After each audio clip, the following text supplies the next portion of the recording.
ಓಂ ನಮಃ ಶಿವಾಯ. ಸರ್ವ ಸಂಘ ಪರಿತ್ಯಾಗ ಮಾಡಿದ ಶಿವಶರಣನ ಲೋಕದ ಜನರೆಂತೂ ಮೆಚ್ಚುವರಯ್ಯ. ಊರೊಳಗಿದ್ದಡೆ ಸಂಸಾರಿ ಎಂಬರು, ಅಡವಿಯೊಳಗಿದ್ದಡೆ ಮೃಗನೆಂಬರು, ಹೊನ್ನ ಬಿಟ್ಟಡೆ ದರಿದ್ರನೆಂಬರು, ಹೆಣ್ಣ ಬಿಟ್ಟಡೆ ನಪುಸಕನೆಂಬರು, ಮಣ್ಣ ಬಿಟ್ಟಡೆ ಪೂರ್ವ ಕರ್ಮಿ ಎಂಬರು, ಮಾತನಾಡದಿದ್ದಡೆ ಮೂಗನೆಂಬರು, ಮಾತನಾಡಿದಡೆ ಜ್ಞಾನಿಗೆ ಕೈಯ ಮಾತೆಂಬರು,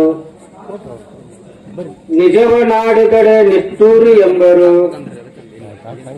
ಸಮತೆಯ ನಾಡಿದಡೆ ಅಂಜುವನೆಂಬರು. ಇದು ಕಾರಣ ಕೂಡಲ ಚನ್ನಸಂಗಯ್ಯ ನಿಮ್ಮ ಶಿವಶರಣ ಲೋಕದಿಚ್ಛೆಯ ನುಡಿಯ ಲೋಕದಿಚ್ಛೆಯ ನಡೆಯ. ಜಗದಾದಿ ಜಗದ್ಗುರು ಆ ಪರಶಿವನ ಪರಾವತಾರಿ ಜಾತ್ಯಾತೀತ ಜಗದ್ಗುರು ಜಗತ್ವಂದ್ಯ ಹುಬ್ಬಳ್ಳಿಯ ಪುರದ ಒಡೆಯರಾದ ಸದ್ಗುರು ಸಿದ್ಧಾರೂಢ ಮಹಾಸ್ವಾಮಿಯವರ ಚಿನ್ಮಯ ಶ್ರೀಚರಣ ಕಮಲಗಳನ್ನ ಮೌನ ಯೋಗಿ ನೋಟ ಮಾತ್ರದಿಂದಲೇ ಭಕ್ತರ ಬಾಳನ್ನ ಉದ್ಧಾರ ಮಾಡಿರ್ತಕ್ಕಂತಹ ಗುರುನಾಥೋಡ ಮಹಾಸ್ವಾಮಿಯವರ ಚಿನ್ಮಯ ಶ್ರೀಚರಣ ಕಮಲಗಳನ್ನ ಎನ್ನ ಹೃದಯ ಮಂದಿರದಲ್ಲಿ ಸ್ಥಾಪಿಸಿಕೊಂಡು ತನ್ನ ಗುರುದೇವರ ಶ್ರೀಚರಣ ಕಮಲಗಳನ್ನ ಎನ್ನ ಶಿರಧರ ಮನೆಯಲ್ಲಿ ಧರಿಸಿಕೊಂಡು ಯಾವ ಈ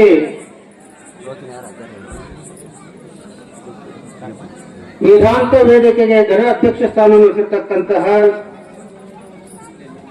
ಪರಮ ಪೂಜ್ಯ ಶ್ರೋತ್ರಿಯ ಬ್ರಹ್ಮನಿಷ್ಠ ಸದ್ಗುರು, ನಿರಾಭಾರಿ ಸದ್ಗುರು, ಮಾತೃವೇದ ಮಹಾಂತರು, ಕರುಣಾಮಯಗಳು, ನನ್ನ ಜ್ಞಾನ ಗುರುಗಳು ಆಗಿರ್ತಕ್ಕಂತಹ ತಮ್ಮ ಸ್ವಸ್ವರೂಪಾನಂದ ಸ್ಥಿತಿಯಲ್ಲಿರ್ತಕ್ಕಂತಹ ಶ್ರೋತ್ರಿಯ ಬ್ರಹ್ಮನಿಷ್ಠ ಸದ್ಗುರು ಸ್ವರೂಪಾನಂದಪ್ಪಾಜಿಯವರ ದಿವ್ಯ ಶ್ರೀ ಚರಣ ಕಮಲಗಳಿಗೆ ಶತಕೋಟಿ ದಿನವತ್ ಪ್ರಣಾಮಗಳನ್ನ ಸಮರ್ಪಿಸುತ್ತಾ ಹಾಗೂ ಸಂಗೀತದವರಾಗಿರ್ತಕ್ಕಂಥ ಬಸವರಾಜ್ ಪೂಜ್ಯರ ಅಡಿಧಾವರಿಗಳಿಗೆ ಶರಣೆಂದು ಸಂಚಾಲಕರನ್ನೇ ಮೊದಲು ಮಾಡಿ ಸಮ್ಮಿಳಿತಗೊಂಡಿರುವ ಸಕಲ ದೈವದ ಅಡಿಧಾವರಿಗಳಿಗೆ ನತಮಸ್ತಕನಾಗಿ. ಪುಣ್ಯಾತ್ಮರೇ, ಲೋಕಹಿತ ಚಿಂತಕರಾಗಿರ್ತಕ್ಕಂತಹ ಶ್ರೀಮನ್ ನಿಜಗುಣ ಶಿವಯೋಗಿಯವರ ಕೈವಲ್ಯ ಪದ್ಧತಿಯ ನೀತಿ ಕ್ರಿಯಾಚಾರ್ಯ ಸ್ಥಳದ ಒಂದು ವಾಕ್ಯವನ್ನು ಆಧಾರವಾಗಿಟ್ಟುಕೊಂಡು ಏನು ಅಂತಂದ್ರ, ಮತಿಗೆ ಮಂಗಳವಿವುದಾವುದು ಉತ್ತಮರ ಸಂಘ ಅಂತ. ಇಲ್ಲಿ ಶ್ರೀಮನ್ ನಿಜಗುಣ ಶಿವಯೋಗಿ ಶಬ್ದವನ್ನ ಹೇಗ ಪ್ರಯೋಗ ಮಾಡ್ಯಾರಪ್ಪ ಅಂತಂದ್ರ, ಉತ್ತಮರ ಸಂಘ. ಉತ್ತಮರು ಅಂತ ಯಾರಿಗೆ ಅಂತಾರ ಅಂತ ತಿಳ್ಕೊಬೇಕಾಗ. ಮತಿ ಅಂತಂದ್ರೆ ಬುದ್ಧಿ. ಬುದ್ಧಿಗೆ ಶುಭವನ್ನು ತರೋದು ಯಾವುದು? ನಮ್ಮ ಬುದ್ಧಿ ಮಂಗಳವಾಗಬೇಕಪ್ಪ ಅಂದ್ರೆ ಯಾವುದು? ಉತ್ತಮರು ಸಂಘ. ಮತ್ತೆ ಉತ್ತಮ ಅಂದ್ರೆ ಮತ್ ನಾವು ಜಾತಿ ದೊಡ್ಡವರದಿರಲ್ರಿ. ನಾವು ಲಿಂಗಾಯತರದೇವಿ, ನಾವು ಶ್ರೀಮಂತರದೇವಿ, ನಾವು ಬ್ರಾಹ್ಮಣರದೇವಿ, ನಾವು ಗಾಣಿಗಾರದೇವಿ. ನಮ್ಮಟ್ಟು ಶ್ರೀಮಂತರ ಯಾರು? ನಾವು ಉತ್ತಮರದೇವಿ ಅಂತ ಅನ್ಬೇಕಲ್ಲ. ನಿಮ್ಗೆ ಯಾರಿಗೂ ಉತ್ತಮರ ಅಂತ ಅನ್ನೋದಲ್ಲ, ಜಾತಿಯನ್ನು ಹಿಡ್ಕೊಂಡು ಉತ್ತಮರ ಅಂತ ಅನ್ನೋದಲ್ಲ. ಇದನ್ನೇ ಶ್ರೀಮನ್ ನಿಜಗುಣ ಶಿವರ ಲಕ್ಷಣವನ್ನು ಕೊಡ್ತಾರ. ಉತ್ತಮರು ಅಂತಂದ್ರೆ ಯಾರು ಅಂತಂದ್ರ, ಜಗಮೆಂದಡಂತಾನೆ, ಜಗದೀಶನಂತಾನೆ, ಜಗದಾತ್ಮರೆಲ್ಲರನ್ನು ತಾನೆಂದು ಮತಿಯೊಳಗೆ ಬಗೆಯುವಾತನೇ ಉತ್ತಮನು ನೋಡ ಅಂತ. ಅವ್ರಿಗೆ ಉತ್ತಮರು ಅಂತಾರ, ಜಾತಿಯಿಂದ ಉತ್ತಮರು ಅಲ್ಲ. ಜಗವೆಂದಡಂತಾನೆ, ಈ ತೋರ್ತಕ್ಕಂಥ ಎಲ್ಲ ಪ್ರಪಂಚ ಇದು ನಾನೇ, ನನ್ನ ಸ್ವರೂಪವೇ ಅದ. ಜಗದೀಶನಂತಾನೆ, ಈ ಸೃಷ್ಟಿ ಮಾಡಿರ್ತಕ್ಕಂಥ ಪ್ರಪಂಚಕ್ಕೆ ಈಶ್ವರ ಪರಮಾತ್ಮನು ನಾನೇ. ಜಗದಾತ್ಮರೆಲ್ಲರನ್ನು ತಾನೆಂದು ಮತಿಯೊಳಗೆ ಬಗೆಯುವಾತನೇ ಉತ್ತಮನು ನೋಡ. ಪ್ರತಿಯೊಂದು ಜೀವರಾಗಿರ್ತಕ್ಕಂಥ ಆತ್ಮ ಬೇರೆ ಅಲ್ಲ, ಆ ಆತ್ಮನೇ ನಾನು, ನನ್ನ ಆತ್ಮನೇ ಅದು ಅದ ಅಂತಕ್ಕಂತಹ ಬುದ್ಧಿ ಇಟ್ಟುಕೊಟ್ಟಿರ್ತಕ್ಕಂಥ ಜ್ಞಾನಿ ಪುರುಷ ಅವರಿಗೆ ಉತ್ತಮರು ಅಂತ ಕರೀತಾರ. ನೋಡ್ರಿ, ಅಂತವರ ಸಂಘವನ್ನ ಮಾಡಿದ್ರೆ ನಮ್ಮ ಬುದ್ಧಿ ಮಂಗಲವಾಗ್ತದ. ಜಾತಿನ ನಾವು ಸ್ವಾಮಿಗಳು ಉತ್ತಮರಲ್ಲ, ಲಿಂಗಾಯತರು ಉತ್ತಮರಲ್ಲ, ಬ್ರಾಹ್ಮಣರು ಉತ್ತಮರಲ್ಲ. ಈ ರೀತಿ ಸರ್ವ ಪ್ರಪಂಚವೇ ನನ್ನ ಸ್ವರೂಪವಾದ, ಸರ್ವ ಜೀವರಾಶಿ ಆತ್ಮವೇ ನನ್ನ ಸ್ವರೂಪದ, ಆ ಆತ್ಮ ಬೇರೆ ನನ್ನ ಆತ್ಮ ಬೇರೆ ಒಂದೇ ಅಂತಕ್ಕಂಥ ಭಾವವನ್ನು ಹೊಂದವಾಗ ಉತ್ತಮರು ಅಂತ. ಮತ್ತ ಅವ್ರ ಸಂಘವನ್ನ ಮಾಡ್ಬೇಕಲ್ಲ, ಅವ್ರ ಸಂಘವನ್ನ ಮಾಡಿದ್ರ ನಮ್ಮ ಬುದ್ಧಿಗೆ ಮಂಗಲವಾಗ್ತದ, ಜ್ಞಾನ ಪ್ರಾಪ್ತಿ ಆಗ್ತದ. ಮತ್ತ ಅವ್ರ ಸಂಘವನ್ನ ಹ್ಯಾಂಗ ಮಾಡೋದು ಇಲ್ಲದ ಸಮಸ್ಯೆ. ಹಂಗ ಸಂಘವನ್ನ ಮಾಡು ಅಂತ ನಿಜಗೊಂಡ್ರು ಹೇಳಿದ್ರು. ಹೆಂಗ ಸಂಘ ಮಾಡಕ್ ಬರ್ತದ? ನೀವು ಬಂದ್ರೆ ಮಹಾತ್ಮ ಸಂಘ ಮಾಡ್ರಪ್ಪ, ನೀವು ಮಾಡಕ್ ಸಾಧ್ಯ ಆಗ್ತದೇನು? ಆಗೋದಲ್ಲ. ಶಾಸ್ತ್ರದ ಉಲ್ಲೇಖ ಕೊಡ್ತದ, ಮೃಗಾಹ ಮೃಗೈಹಿ ಸಂಗಮನು ವರ್ಜ್ಯಂತೆ, ಕಾಮಾಹ ಗೋಭಿಹಿ ತುರಂಗೈಹಿ ಮೂರ್ಖಾಹ ಮೂರ್ಖೈಹಿ ಸುದೀಹಿ ಸುದಿಭಿಹಿ ಸಮಾನಶೀಲ ವ್ಯಸನೇಸು ಸತ್ಯಂ ಅಂತ. ಹೆಂಗಿರ್ಬೇಕದ? ಸಂಘ ಕಟ್ಟಬೇಕಾಗಿತ್ತು ಅಂದ್ರ ಏನು? ಮೃಗಾಹ ಮೃಗೈಹಿ, ಈ ಚಿಗರಿಯ ಸಂಘವನ್ನೇ ಕಟ್ತದ, ಚಿಗರಿಯ ಗುಂಪಿನೊಳಗೆ ಇರ್ತದ.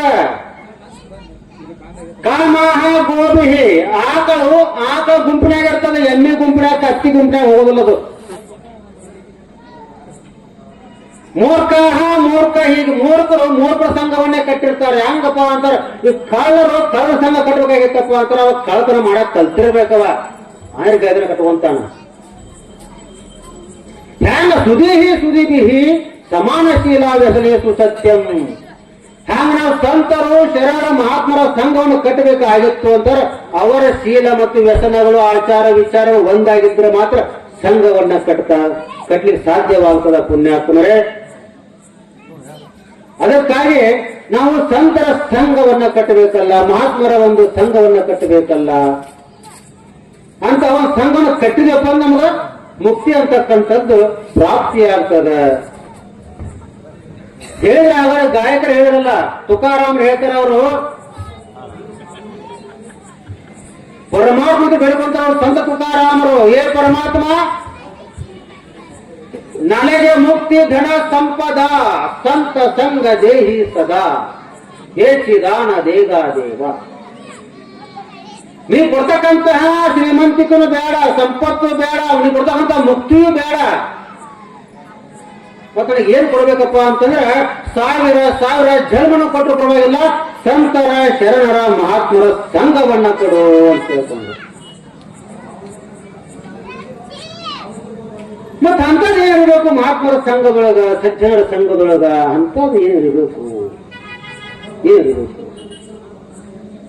ಏನು ವಿಶೇಷ ಇರ್ಬೇಕಲ್ಲ. ವೇಮಣರು ಹೇಳ್ತಾರ ಒಂದ್ ಕಡೆಗೆ ಏನು ಅಂತ, ನಿನ್ನ ಧೂತನೇನಿ ದನ್ನು ದಾ ಮರೆಸು, ತನ್ನ ಧೂತನೇನಿ ನಿನ್ನ ಮರೆಸು, ನೆವಿದ ಮುನಜ ತೆರವು ನಿನ್ನಣದನ್ನು ವಿಶ್ವದ ವಿರಾಮ ವಿನುರವೇಮ ಅಂತ. ಹೆಂಗಪ್ಪ ಅಂತಂದ್ರ, ಯಾರು ದೇವರನ್ನ ನೋಡ್ಕೊಂತ ಹೊಂಟ್ರು ಅವ್ರು ತಮ್ಮನ್ನೇ ತಾವು ಮರೆತರು ಅಂತ. ಯಾರು ತಮ್ಮನ್ನೇ ತಾವು ನೋಡಿಕೊಂಡ್ರು ಅವ್ರು ದೇವರನ್ನ ಮರೆತರು ಅಂತ. ಮತ್ತೆ ಇನ್ನೊಂದು ಮಾತನ್ನ ಹೇಳ್ತಾರ ಅವರು, ನೀನು ನಿನ್ನೂ ಮರಿಬೇಡ, ನೀನು ದೇವರನ್ನು ಮರಿಬೇಡ ಅಂತ ತಿಳಿಸ್ಕೊಂಡಿದ್ರಪ್ಪ ಅಂತ. ಅದು ಸತ್ಸಂಗ, ಸತ್ಸಂಗ ಸಂತರ ಸಂಘ ಅಂತ. ಸತ್ಸಂಗತ್ವೇ ನಿಸ್ಸಂಗತ್ವಂ, ನಿಸ್ಸಂಗತ್ವೇ ನಿರ್ಮೋಹತ್ವಂ, ನಿರ್ಮೋಹತ್ವೇ ನಿಶ್ಚಲ ತತ್ವಂ, ನಿಶ್ಚಲ ತತ್ವೇ ಜೀವನ್ ಮುಕ್ತಿ. ಮಹಾತ್ಮರ ಸಂಘದೊಳಗಂತಹ ಜ್ಞಾನ ಅಂತಕ್ಕಂಥದ್ದು ಬುದ್ಧಿಗೆ ಮಂಗಳವಾಗ್ತದೆ. ಯಾಕೆ ಬುದ್ಧಿಗೆ ಮಂಗಳವನ್ನು ಹೇಳಿರಪ್ಪ ಅವರಲ್ಲಿ? ಬುದ್ಧಿ ಕೆಟ್ಟದ ನಮಗ, ಬುದ್ಧಿ ಚಲೋ ಇಲ್ಲ. ಅದಕ್ಕೆ ಮತಿಗೆ ಮಂಗಳಯುವುದಾವುದು ಉತ್ತಮರ ಸಂಘ ಅಂದ್ರು. ಬುದ್ಧಿ ಯಾಕೆ ಕೆಟ್ಟದಪ್ಪ ಅಂತಂದ್ರ ಪೂರ್ವ ಜನ್ಮ ಸಂಸ್ಕಾರದ ಫಲ ಅದರೊಳಗದ. ಹ್ಯಾಂಗ ಡಬ್ರೆ ಕರ ಚುಮ್ಮರ್ ಒಗ್ಗರಿ ಮಾಡಿ ಹಚ್ಚಿದ್ರ ಅದು ಡಬ್ರೆ ಕೌರು ಕೂಡ ಅದ್ರ ವಾಸನೆ ಹೆಂಗ್ ಬರ್ತದ, ಒಗ್ಗರಿ ವಾಸನೆ ಹಂಗ ಹಿಂದಿನ ಜನ್ಮದ ಪಾಪ ಕರ್ಮಗಳ ಸಂಸ್ಕಾರದ ಅದರೊಳಗ ವಾಸನ ಅದ್ರೊಳಗ. ಹೀಗದೇ ನಾವು ಕೆಟ್ಟ ಕಾರ್ಯನ ಮಾಡ್ಕೊಂತ ಹೊಂಟಿವಲ್ಲ, ಪಾಪ ಕಾರ್ಯ ಮಾಡ್ಕೊಂತ ಹೊಂಟಿವಲ್ಲ, ಆ ಬುದ್ಧಿಯಿಂದ ಆ ಬುದ್ಧಿಗೆ ಮಂಗಳ ಆಗಬೇಕಾಗಿತ್ತು. ಉತ್ತಮರ ಸಂಘವನ್ನ ಮಾಡು, ಮಹಾತ್ಮರ ಸಂಘವನ್ನ ಮಾಡು, ಸದ್ಗುರುನಾಥನ ಸಂಘವನ್ನ ಮಾಡು ಅಂತ. ಸದ್ಗುರುನಾಥನ ಸಂಘವನ್ನ ಮಾಡೋದ್ರಿಂದ ಏನಾಗ್ತದಪ್ಪ ಅಂತ ನಮಗ ಬುದ್ಧಿಗೆ ಮಂಗಲವಾಗ್ತದೆ. ನಾವೇನ್ ತಿಳ್ಕೊಂಡಿವಪ್ಪ ಅಂತಂದ್ರ ಸಂಸಾರದ ಬಂಧನ ಸಿಕ್ಕೊಂಡು ಇತ್ತ ಬೆಳೆಸ್ಕೊಡೋದು ವಾಸನ, ಸಂಸಾರದ ವಾಸನ ಸತ್ಸಂಗ ಬೆಳೆಸ್ಕೊಡೋದು. ಒಂದ್ಸಲ ಏನಾಗಿತ್ತು ಅಂತಂದ್ರ ದೇವ ಲೋಕದೊಳಗ ವಿಷ್ಣು ಪರಮಾತ್ಮ ಹೇಳಿದ ಲಕ್ಷ್ಮಿಗೆ, ನೋಡು ನಾ ಭೂಲೋಕಕ್ಕೆ ಹೋಗ್ತೇನೆ, ಎಲ್ಲ ಭೂಲೋಕದ ಮಾನವರಿಗೆ ನಾನು ಉಪದೇಶವನ್ನ ಮಾಡಿ ವೇದ ಉಪನಿಷತ್ತು ಜ್ಞಾನವನ್ನ ಕೊಟ್ಟು ಮುಕ್ತರನ್ನಾಗಿ ಮಾಡ್ತೇನೆ ಅಂತೇಳಿ ವಿಷ್ಣು ದೇವ ಲಕ್ಷ್ಮಿಗೆ ಅಂದ.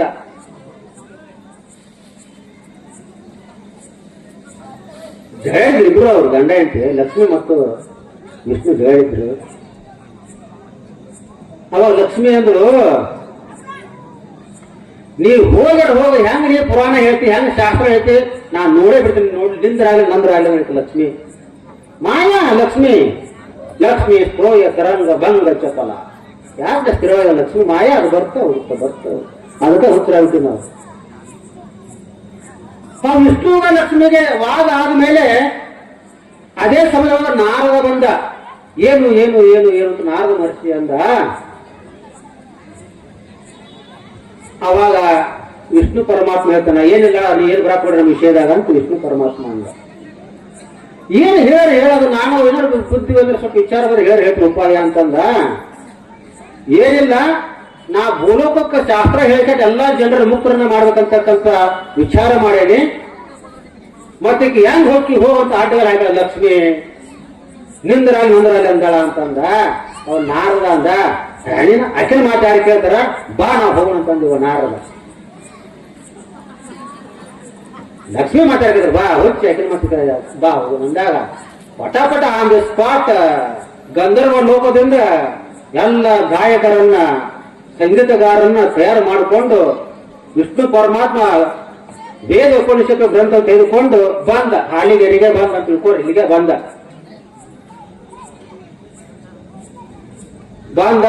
ವಿಷ್ಣು ಪರಮಾತ್ಮ ಬಹಳ ಅದ್ಭುತವಾಗಿರ್ತಕ್ಕಂಥ ವೇದ ಉಪನಿಷತ್ತುಗಳ ಶಾಸ್ತ್ರವನ್ನ ಉಪದೇಶ ಮಾಡಬೇಕಂತ ಎಲ್ಲ ನೆರೆದಂತ ಜನರಿಗೆ. ಮತ್ ನಾರದ ಹೇಳ, ನೋಡು ನಾರದ, ನೀ ಅಲ್ಲಿದ ಗೇಟಿಗೆ ನಿಂದ್ರಿ ಬಗನ ಹಾಕಿ ಯಾವ ಹೊತ್ತೆ ಬರ್ತಾ ಹೇಳಕ್ ಆಗೋದಿಲ್ಲ, ಆಕೆ ಬಂದವರ ಸುದ್ದಿ ತಿಳಿಸುವಂತವ. ಒಂದ್ ದಿವ್ಸ ಹೇಳಿದ, 2 ದಿವ್ಸ ಹೇಳಿದ, 3 ದಿವ್ಸ ಹೇಳಿದ. ಅವಾಗ ವಿಷ್ಣು ದೇವಂದ ನಾರದಾಗ, ನೋಡಿ ಹೆಂಗ್ ಹೇಳಕತ್ತೀನಿ ಶಾಸ್ತ್ರ, ಬಂದ್ರ ಬಾ ನೆಕಿನಿಲ್ಲಿ ಲಕ್ಷ್ಮೀ ಇಲ್ಲಿಗೆ ಅಂತ ಅಂದವ. ನಾರದ ಮಳಸಿ ಅಂದ, ಆಕಿ ಗೊತ್ತನೇಕಲ್ಲು ಯಪ್ಪ, ಯಾವಾಗ ಬರ್ತಾಳೋ ಹೆಂಗ್ ಬರ್ತಾಳೋ ಗೊತ್ತನೇಕಲ್ಲು ಯಪ್ಪ ಅಂದ. ಹಂಗಾರ ಬಹಳ ಕಟ್ಟೆಚ್ಚರಿಕೆವಾಗಿ ನಿಂದ್ರೆ ದ್ವಾರಕ್ಕ ಬಾಗಿಲಿಗೆ ಅಂತಂದ ವಿಷ್ಣು ಪರಮಾತ್ಮ. ಹೋಗಿ ನಿಂತ ವಿಷ್ಣು ದೇವ ಶಾಸ್ತ್ರ ಪ್ರಾರಂಭ ಮಾಡಿದ್ದ. ಬಂದಳ ಲಕ್ಷ್ಮಿ. ಹ್ಯಾಂಗ ಬಂದಳ್ರಿ, ದೊಡ್ಡ ಬಿದ್ರ ಪುಟ್ಟಿ ಹೊತ್ಕೊಂಡು ಮ್ಯಾ ಡಬ್ಬು ಸರಿ ಹಾಕೊಂಡು ಅಲ್ಲೇ ಬಾಗಲು ಹೊರಗ ಕುಂತಳು. ಹುಷ್ಯವ್ವ ಅಂತೇಳಿ ಕುಂತಳು ಲಕ್ಷ್ಮಿ. ಹೆಣ್ಮಕ್ಳು ಏನಾಗ ಮತ್ತೆ ಎಲ್ಲರೂ ಮತ್ತೆ ಪುರಾಣ ಬರ್ತಾರ, ಹೂವ ಹಣ್ಣು ಕಾಯಿ ಚುರುಮರಿ ಇಂತೆಲ್ಲ ತೊಗೊಂಬರ್ತಾರ. ಮತ್ತೆ ದೊಡ್ಡ ಪುಟ್ಟಿ ಹೊತ್ಕೊಂಡ್ ಬಂದಾಳ. ಏನಾಗ್ಯದ ಅಂತ ಹೇಳೋದು ಮಗಳು ಕುಂತಾಕಿ ಬಂಗಾರ ಅಂದ್ರಕ್ಕೆ, ಯವ್ವ ಇಷ್ಟಕೊಂಡ ಬಂಗಾರ ಪುಟ್ಟಂದು. ಹೌದು ಬಂಗಾರ. ಇದಕ್ಕಂದು ಏನ ಅಂದಳು, ಇದು ಮಾರಾಕಂದಿನ ಏನಂದಳ ಲಕ್ಷ್ಮವ್ವ. ಮತ್ತೆ ಹೆಣ್ಮಕ್ಳು ಬಾಯಾಗ ಸುದ್ದಿ ಕಡಿತವ್ರೆ. ಆ ಪಾಟ್ನ ಮುಂದಿನ ಸುದ್ದಿ ಹಿಂದ ಮುಂದೆ ಪೂರಾ ಮುಂದೆ ವೇದಿಕೆ ತನ ಬಂದ್ಬಿಡ್ತದು. ಮುಂದೆ ಕುಂತ ಕೇಳಿದ್ರು ಫ್ಯಾನ್ ಕೊಡ್ತಾರ ಕೇಳು ಅಂದಳು. ಫ್ಯಾನ್ ಕೊಡ್ತೀಯದು ಇಲ್ಲ, ಕೆಬ್ಬನ್ ತೂಕ ಕೊಡ್ತೀನಿ ಏನೈತೆ. ಕೆಬ್ಬನ್ ತೂಕ ಅಂದ್ಗಳ ಪಾಟ್ನ ಹಾಕಿ ಹೆಣ್ಮಕ್ಳು ಬಗಲಾಗ ಒಂದು ಇದು ತಿದ್ರಿ ಕಿಲಿಯತ್ತು ಪಾಟ್ ಬಿಟ್ರು ತೂಕ. ಒಬ್ರು ಕುಂದಿರ್ತಾರೆ, ಒಬ್ರು ಯಾರು ಏನ ಬಂಡಿ ಇರ್ತಕ್ಕಂತ ಹೋದಾಕ ಹೋಗ್ಬೇಕು, ಸಲಿಕೆ ತಕ್ಕಂತ ಹೋದಾಕ ಹೋಗ್ಬೇಕು, ನನ್ನ ಮನ್ಯಾಗ ಹಾರು ಏನದು ಖಾರ ಕುಟ್ಟದು ಹಾರಿದಂತ ತರಕ ಹೋಗ್ಬೇಕು. ಒಬ್ರು ಕುಂದ್ರೆ ಇಲ್ಲ, ಒಬ್ರು ಹೆಣ್ಮಕ್ಳು ಪುದು ಮನೆಗೆ ಹೋಗಿ ಸಾಮಾನು ತರಕ ಬರಬ್ಬ ಕೆಬ್ಬ ಸಾಮಾನ. ವಿಷ್ಣು ಪರಮಾತ್ಮ ನಾರದನ್ನ ಕರೆದು ಕೇಳಿದ, ಏನದು ಗದ್ಲ ಅಂದ. ಯಪ್ಪ ಅವು ಬಂದಾಳ ಅಂದ. ಲಕ್ಷ್ಮೀ ತಾಯಿ ಬಂದಾಳ ಅಂದ. ಆಯ್ತು ಗಂಟು ಕಟ್ಟ ಹಂಗ ನಮ್ದು ನಡೆಯಲ್ಲ, ನೀ ಶಾಸ್ತ್ರ ನಡೆಯಲ್ಲ, ಗಂಟು ಕಟ್ಟು ಅಂತ ಹಂಗ ನಮ್ದು ಬುದ್ಧಿ ಎಲ್ಲಿದಪ್ಪ ಅಂತ ಸಂಸಾರದ ಮೋಹದ ಕಡೆಗೆ ಅದ. ಸಂಸಾರದ ಮೋಹದ ಕಡೆಗೆ ಅದ. ಆಸ್ತಿ ಅಂತಸ್ತು ಧನ ಸಂಪತ್ತು ರೊಕ್ಕ ಬಳ್ಳಿ ಬಂಗಾರ ಅದು ವಾಸನ ಹೋಗ್ಬೇಕಾಗಿತ್ತು ಅಂತಂದ್ರೆ ಇಲ್ಲಿ ಶಾಸ್ತ್ರಕ್ಕೆ ಬರಬೇಕು, ಸಂತರ ಸರದ ಸಂಘವನ್ನು ಮಾಡಬೇಕು. ಅವಾಗ ನಮ್ಮ ಬುದ್ಧಿ ಮಂಗಲವಾಗ್ತದ. ಆತ್ಮಾನಂ ರಚನಂ ವಿದ್ಧಿ ಶ್ರೇಯಮೃತಮೇವಚ ಬುದ್ಧಿಂತು ಸಾರ್ಥಂ ವಿದ್ಧಿ ಮನಪ್ರಗ್ರಹಮೇವಚ ಇಂದ್ರಿಯಾಣಿ ಹಯಾನಾಹೋ ವಿಷಯಾಂತೇಸು ಗೋಚರ. ಹೆಂಗಪ್ಪ ಅಂತಂದ್ರ ಇದು ನಮ್ಮ ಆತ್ಮವೇ ಇಲ್ಲಿ ಸಾರಥಿ ಅದ. ಇವು ವಿಷಯಗಳೇ ಇಲ್ಲಿ ಎಲ್ಲ ಗೋಚರವಾಗತ್ತವ. ಅದರ ಸಂಬಂಧ ಬುದ್ಧಿ ಸ್ಥಿರವಾಗಿರ್ಬೇಕಾಗಿತ್ತು ಅಂತಾರೆ. ಸಂತರ ಶರಣರ ಸಂಘವನ್ನ ಮಾಡಿದಪ್ಪ ಅಂತಾರೆ ಬುದ್ಧಿಗೆ ಮಂಗಲವಾಗ್ತದ, ಜ್ಞಾನ ಪ್ರಾಪ್ತಿ ಆಗ್ತದ. ಆ ಜ್ಞಾನ ದ್ವಾರ ಮೋಕ್ಷ ಅಂತಕ್ಕಂಥದ್ದು ಸಿಗುತ್ತದ ಪುಣ್ಯಾತ್ಮರೇ ಅಂತ ಹೇಳ್ತಾ ಜಾಸ್ತಿ ಹೇಳಕ್ ಹೋಗುದಿಲ್ಲ. ಮಹಾತ್ಮರಿಗಾಗಲೇ ಆಗಮಿಸಿದ್ದಾರೆ ಅಂತ ಮಹಾತ್ಮರ ಅಮೃತವಾಣಿಯನ್ನ ಕೇಳಿ ನಾವು ನೀವೆಲ್ಲರೂ ಧನ್ಯರಾಗೋಣ ಅಂತಕ್ಕಂತಹ ಮಾತನ್ನು ಹೇಳ್ತಾ ನನ್ನ ನುಡಿ ಪುಷ್ಪಗಳನ್ನ ಕೃಜ್ಜರ ಅಡಿಧಾವರಿಗೆ ಸಮರ್ಪಿಸುತ್ತಾ ವಿರಾಮ ಕೊಡ್ತೀನಿ. ಓಂ ತತ್ಸತ್ ಪರಬ್ರಹ್ಮಣೇ ನಮಃ.